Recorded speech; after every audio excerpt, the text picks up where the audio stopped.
नौजवानों की मौत, परिजनों से मिलने पहुंचे एलजेपी सांसद चिराग पासवान, सांसद की आंखें भी हुई नम।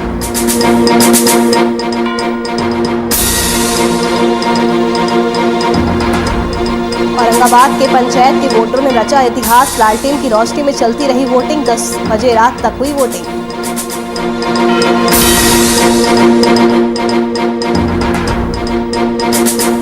कटिहार में थाना अध्यक्ष ने मासूम के साथ की छेड़खानी, स्थानीय लोगों ने बंधक बनाकर की पिटाई, एसपी ने थाना अध्यक्ष को किया निलंबित।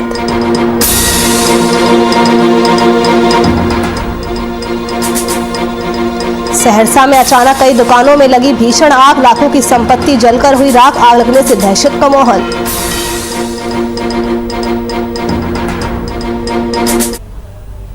नमस्कार, स्वागत है आप सभी का बिहार झारखंड के बुलेटिन में। मैं हूं आपके साथ नुपुर सक्सेना। औरंगाबाद में लोकतंत्र के महापर्व यानी पंचायत चुनाव में जन्माखाप ग्राम के वोटरों ने इतिहास रच दिया, जहां लालटेन की रोशनी में रात के 10 बजे तक वोटिंग यूं ही चलती रही। ये देश के लोकतांत्रिक इतिहास में ऐसा पहली बार हुआ है जब मतदान की निर्धारित अवधि शाम के 5 बजे के बीतने के बावजूद भी लालटेन की रोशनी में रात के करीब 10 बजे तक वोटिंग चलती रही। गौरतलब है कि जन्माखाप गांव के राजकीय मध्य विद्यालय मतदान केंद्र पर वोटिंग शुरू होने के कुछ समय बाद ईवीएम मशीन में खराबी आने से मतदान घंटों की देरी से शुरू हुआ। इस दौरान वोटर विलंब होने से अपने घरों को वापस लौट गए। दोपहर बाद काफी देर तक बूथ पर सन्नाटा पसरा रहा, फिर अचानक बूथ पर वोटरों का सैलाब उमड़ पड़ा। मतदान के समाप्त होने की निर्धारित अवधि शाम के 5 बजे से पहले बूथ पर मतदाताओं की बहुत लंबी कतार लग गई। तो तस्वीर में आप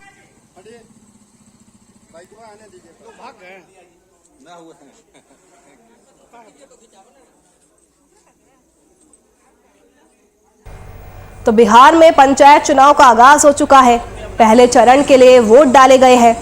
तो वही औरंगाबाद में लोकतंत्र के महापर्व यानी पंचायत चुनाव में जन्माखाप ग्राम के वोटरों ने इतिहास रच दिया है।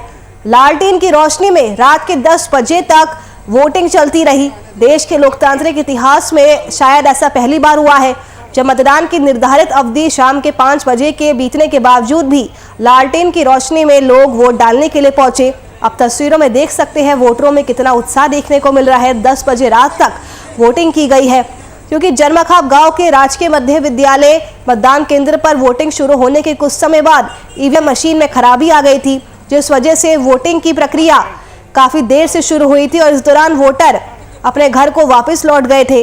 दोपहर बाद काफी देर तक बूथ पर सन्नाटा भी पसरा रहा, फिर अचानक से बूथ पर वोटरों का सैलाब उमड़ पड़ा। मतदान के समाप्त होने की निर्धारित अवधि शाम के 5 बजे के पहले बूथ पर मतदाताओं की बहुत लंबी कतार लग गई।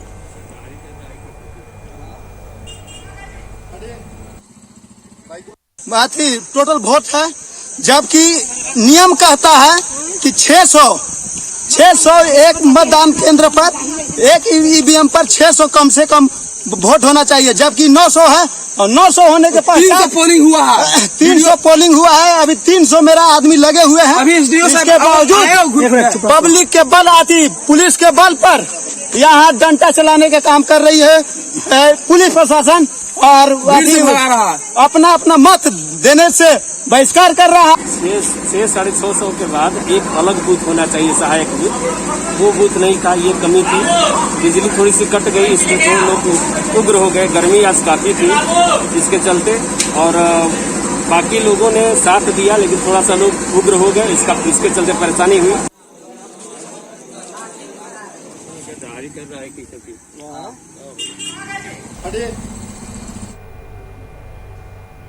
देर रात नालंदा जिले पैटना गांव के पास अज्ञात वाहन की चपेट में आने से 3 युवकों की दर्दनाक मौत हो गई, जिसकी सूचना मिलते ही जमुई जिले से एलजेपी सांसद चिराग पासवान मृतक के परिजनों से मिलने गांव पहुंचे, जहां पहुंचते ही परिजनों को रोते देख सांसद की भी आंखें नम हो गई। इस दौरान पीड़ित परिवार को चिराग पासवान ने ढांढस बंधाया और परिवार को सरकार की ओर से हर संभव मदद दिलाने का आश्वासन भी दिया।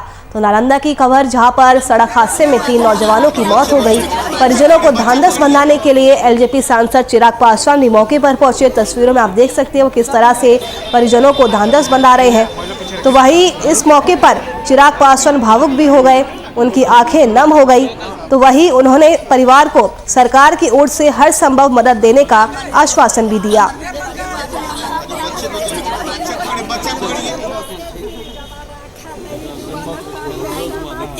देखिए,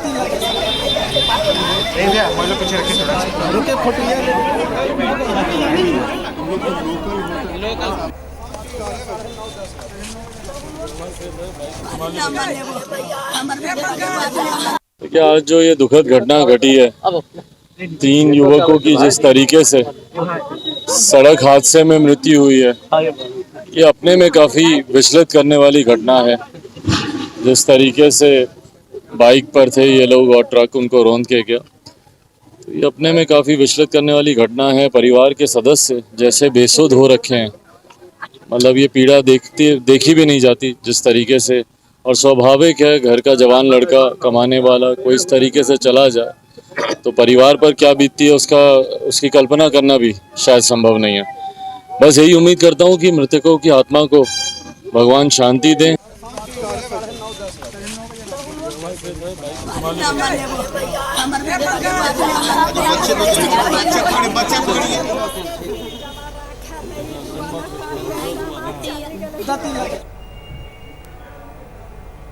भारत नेपाल सीमा पर सशस्त्र सीमा बल 71वीं वाहिनी के कोरैया कैंप के द्वारा ग्राम पश्चिमी कोरैया में ब्रजेश कुमार राय उप कमांडेंट की देखरेख में ग्राम स्तरीय बैठक का आयोजन किया गया, जिसका उद्देश्य समाज के आखिरी व्यक्ति तक सरकार के द्वारा दिए गए दिशा निर्देश पहुंचाना और उनकी समस्याओं को सुनना था। इस बैठक के दौरान शामिल लोगों के द्वारा सशस्त्र सीमा बल 71वीं वाहिनी के द्वारा किए जा रहे अच्छे कार्यों की ग्रामीणों के द्वारा खुले मन से प्रशंसा की गई, जिसमें ग्रामीणों ने बताया कि पहली बार सशस्त्र सीमा बल के प्रयासों से उन्हें 266.5 पैसे में यूरिया खाद मिल रही है और जो गरीबों की सब्जी आलू और प्याज है उसका भी रेट वाजिब है, जैसे कि अभी 10 से 12 रुपए प्रति किलोग्राम आलू और 20 रुपए प्रति किलो प्याज मिल रहा है, जिसका मूल्य पिछले साल लगभग 0 रुपए प्रति किलोग्राम था और आलू का मूल्य और प्याज का मूल्य 100 था।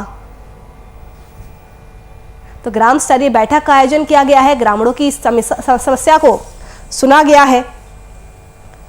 आपको बता दें कि सशस्त्र सीमा बल 71वीं वाहिनी के कोरैया कैंप के द्वारा ग्राम पश्चिमी कोरैया में ब्रजेश कुमार राय उप कमांडेंट की देखरेख में बैठक का आयोजन किया गया। इस बैठक का मकसद समाज के आखिरी व्यक्ति तक सरकार के द्वारा दिए गए दिशा निर्देश और उनकी समस्याओं को सुनना था। बैठक के दौरान शामिल लोगों ने सशस्त्र सीमा बल 71वीं वाहिनी के द्वारा किए जा रहे अच्छे कामों की प्रशंसा की। ग्रामीणों ने बताया कि पहली बार सशस्त्र बल के प्रयासों से उन्हें 266.50 पैसे में यूरिया खाद मिल रही है और जो गरीबों की सब्जी आलू और प्याज है उसका भी रेट वाजिब है।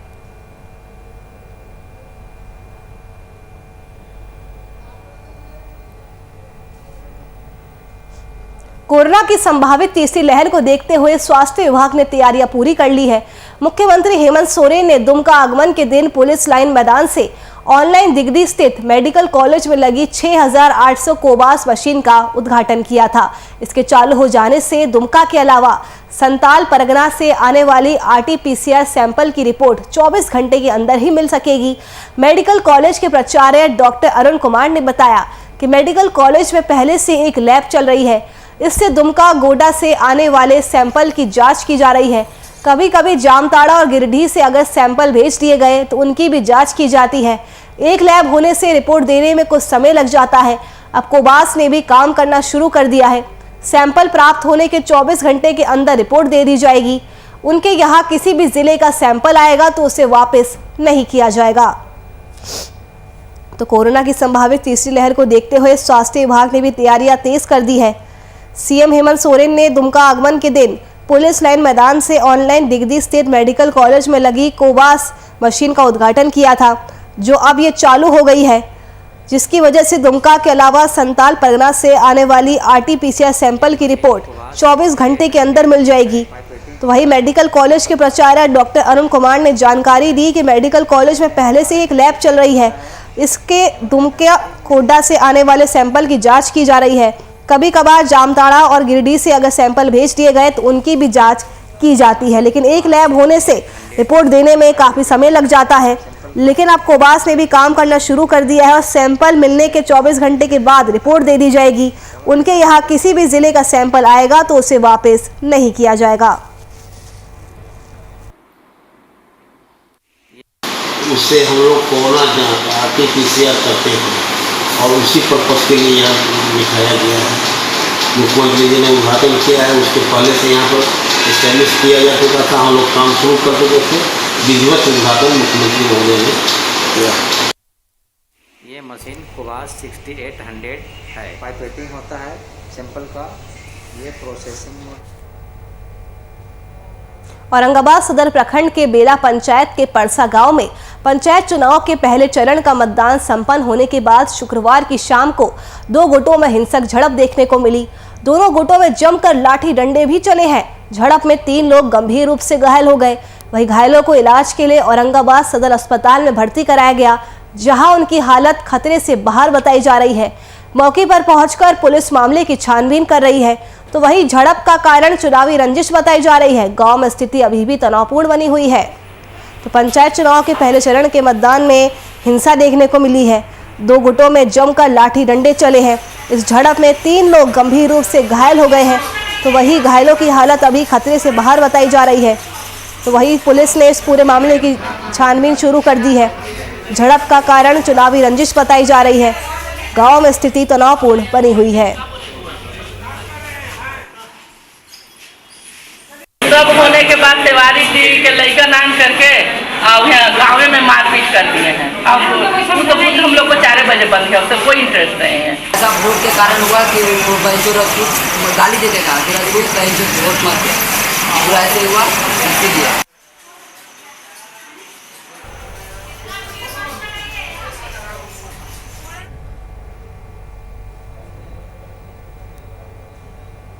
औरंगाबाद में त्रिस्तरीय पंचायत चुनाव के पहले चरण के मतदान के दौरान इब्राहिमपुर पंचायत के उंधू में 2 प्रत्याशियों के समर्थकों में संघर्ष के बाद पुलिस की कार्रवाई पर ग्रामीणों ने सवाल उठाए हैं। आरोप है कि पुलिस ने ज्यादती की है।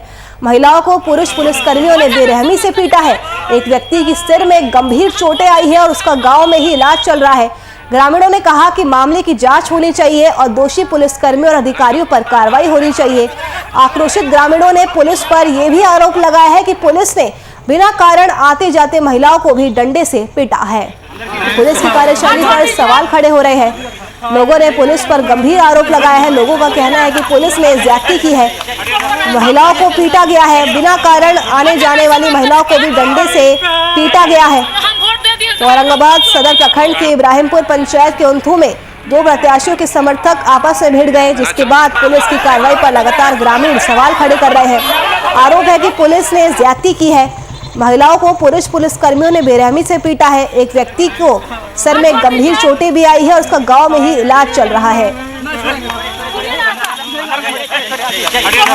ऐसे पूरा फोर्स लोग सारा ढेर सारा गाड़ी से आए से डायरेक्ट मारना शुरू कर दिए, पूछताछ नहीं किए और मारना स्टार्ट कर दिए।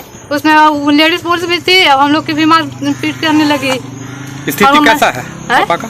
पापा की स्थिति बहुत गंभीर है सर।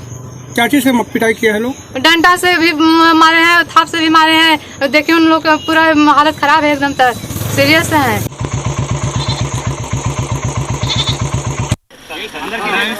हम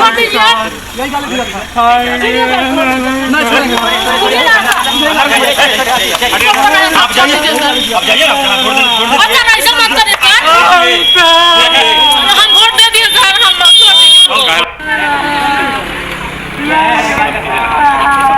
ना चल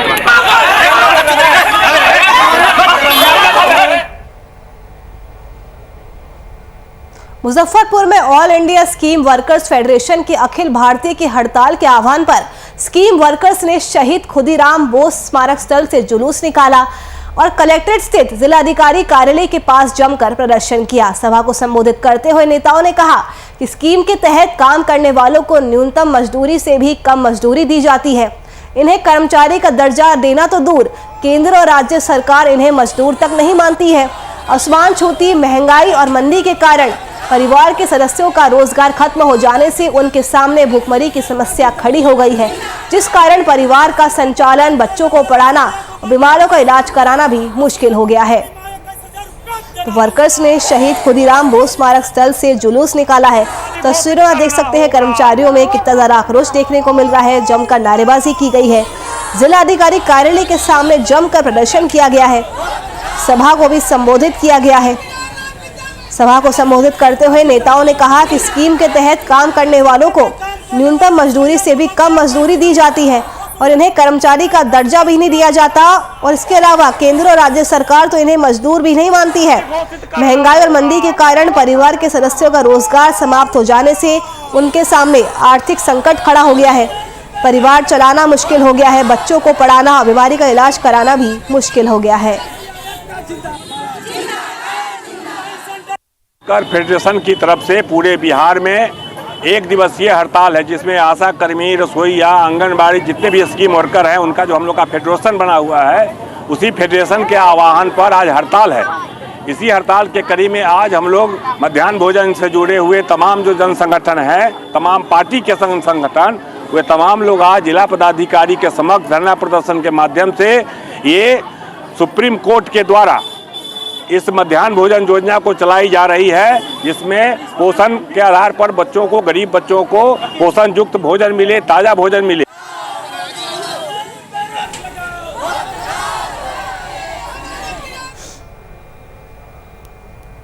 अगली खबर सहरसा के सोनवर्षा राज से सामने आ रही है, जहां लकड़ी मिल, कबाड़ी दुकान के साथ साथ जनरल स्टोर में देर रात भीषण आग लग गई। आग लगने के बाद स्थानीय लोगों द्वारा दुकानों में लगी भीषण आग पर काबू पाने के लिए कोशिश की जा रही थी और उसी वक्त लकड़ी मिल में तेज धमाका हुआ। धमाके के बाद लोग सहमे रहे और स्थानीय लोगों ने सिलेंडर फटने से धमाके की आशंका जताई। इस आगजनी की घटना में लाखों का सामान जलकर खाक हो गया।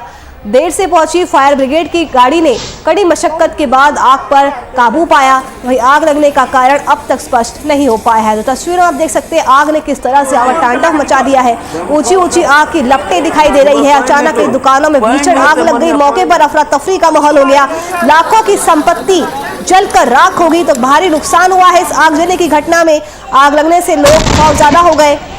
स्थानीय लोगों ने सिलेंडर फटने से धमाके की आशंका जताई है। स्थानीय लोगों ने भी दुकानों में लगी भीषण आग पर काबू पाने की कोशिश की, लेकिन उसी वक्त लकड़ी मिल में तेज धमाका हो गया। धमाके के बाद लोग सहमे रहे। इस आगजनी की घटना में लाखों का सामान जलकर खाक हो चुका है। देर से पहुंची फायर ब्रिगेड की गाड़ी ने कड़ी मशक्कत के बाद आग पर काबू पाया। तो वही आग किस वजह से लगी, वो कारण अभी तक नहीं पता चल पाया है।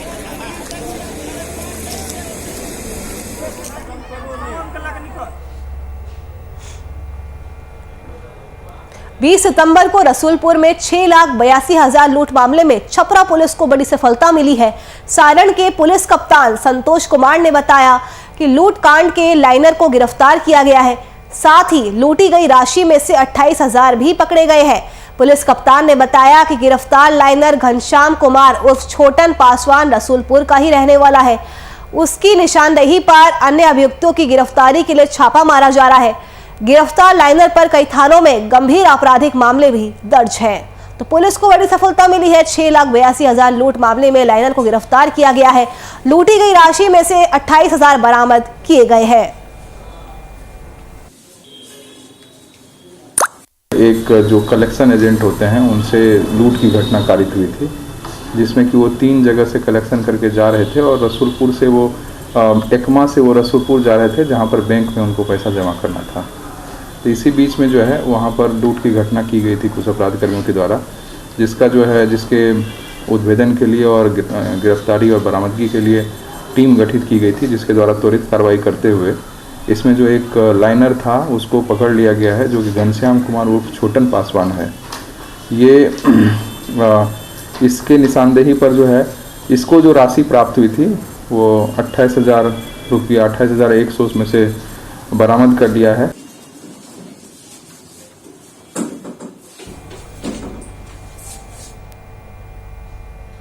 वहीं बक्सर में आजकल दूध की टंकी में शराब बेचने का कारोबार बड़े ही तेजी से फल फूल रहा है, जिसके चलते पुलिस और उत्पाद विभाग की जिम्मेदारी और भी ज्यादा बढ़ गई है, क्योंकि प्रशासन को यह तय करना मुश्किल हो जाता है कि किस टंकी में दूध है तो किस टंकी में शराब। बता दें कि आजकल शराब तस्कर पुलिस और उत्पाद विभाग की कार्रवाई से बचने के लिए शराब तस्करी का उन्होंने नया तरीका अपना लिया है।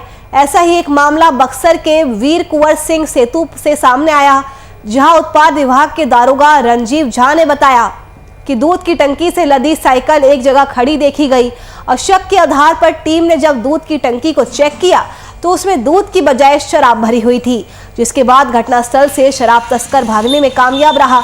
इस मामले में उत्पाद विभाग की टीम शराब तस्कर को पकड़ने के लिए जगह जगह खोजबीन कर रही है। तो तस्करों ने शराब बेचने का नया तरीका खोज निकाला है। दूध की टंकी में शराब बेचने का कारोबार बढ़ रहा है। शराब बेचने वालों पर उत्पाद विभाग भी काफी ज्यादा सख्त मोड में नजर आ रहा है। शराब तस्कर को पकड़ने के लिए खोजबीन जारी है।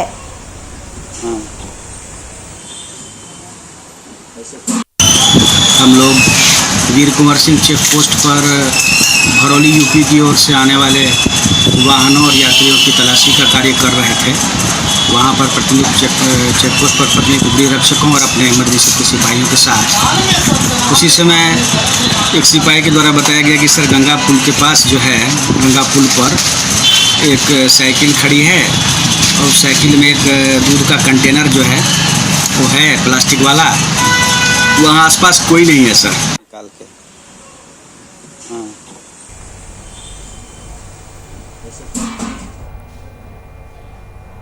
बिहार के कटिहार में बीती देर रात शराब के नशे में धुत SC/ST थाना अध्यक्ष कृत्यानंद पासवान के मासूम के साथ छेड़खानी के मामले पर स्थानीय लोगों ने उसे बंधक बनाकर जमकर पीटा। देर शाम सहायक थाना क्षेत्र के बुद्धूचक मोहल्ला की वारदात पर बंधक बने थाना अध्यक्ष को कई थानों की पुलिस भीड़ से निकालकर थाने ले आई। आरोपी थाना अध्यक्ष की मेडिकल जांच हुई। शराब सेवन और मासूम के साथ बहला फुसलाकर छेड़खानी के मामले में सहायक थाना पुलिस ने थाना अध्यक्ष को गिरफ्तार किया। पॉक्सो एक्ट और शराब सेवन के तहत मामला दर्ज किया गया। गिरफ्तार थाना अध्यक्ष कृत्यानंद पासवान को निलंबित भी किया गया है। थाना अध्यक्ष ने मासूम के साथ छेड़खानी की, इसके बाद स्थानीय लोगों में काफी ज्यादा आक्रोश देखने को मिला।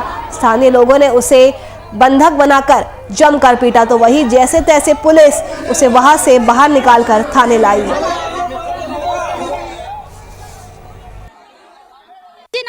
घर जा रही थी उसका रास्ता में, कितने बजे का? ये 7:45 के बारे में बात है। 8 बजे में 10-5 मिनट कम होगा। बच्चा हाँ अकेले थी। मोहल्ले में नानी घर है, मोहल्ले में दादी घर है, तो घर से नानी घर से अपना घर जा रही थी। 2-4 आदमी गजा पी के उधर से दारू पी के घूम रहे थे। वन विभाग के कोई साहब भी थे। उसके पीछे बच्ची को पूछे गया, रोका, बोला क्या नाम है बाबू? तो जोया। कहाँ गई थी? तो नानी क्या। कहाँ जा रही? तो घर। तो असगर को पहचानती है? तो हाँ। तो कौन लगेगा? तो मामा। तो तू तो मेरा ही भांजी है। ऐसे करके उसको गोद में लिए, 2 रुपया दिए।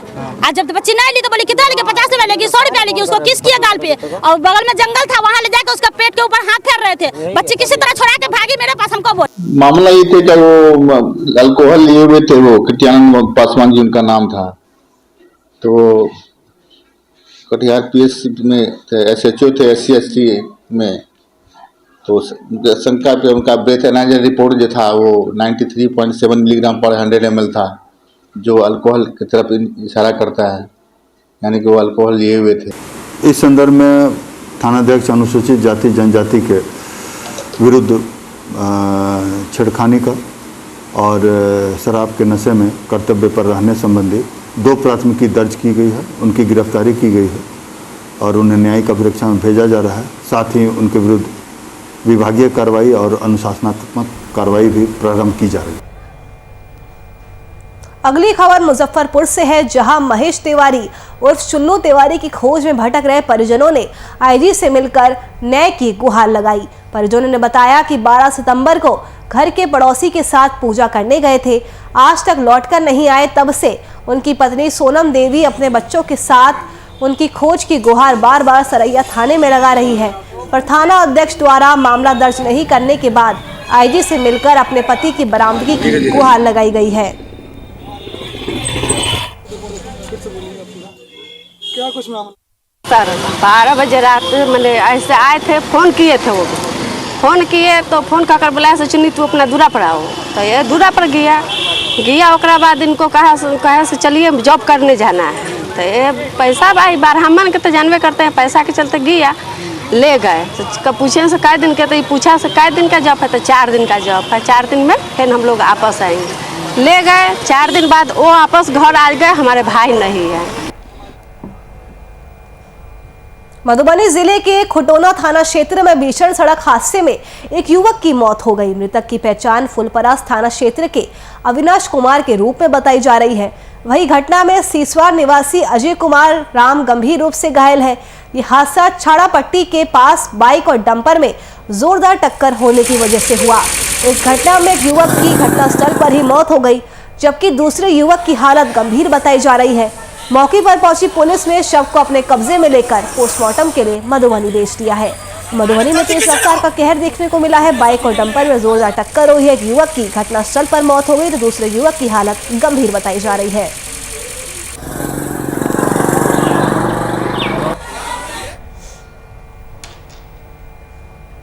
कैमूर जिले के शहीद बाबा मजार की सड़क के पास कार और ट्रैक्टर की जोरदार टक्कर हो गई, जिसमें ट्रैक्टर और कार सवार कुल 8 लोग घायल हो गए। स्थानीय लोगों की मदद से सभी घायलों को इलाज के लिए अस्पताल में भर्ती कराया गया, जहां प्राथमिक इलाज के बाद 5 लोगों की गंभीर हालत को देखते हुए बेहतर इलाज के लिए उन्हें हायर सेंटर रेफर कर दिया गया।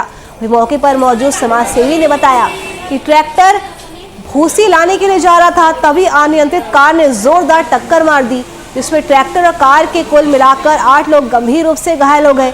सभी को इलाज के लिए अस्पताल लाया गया है।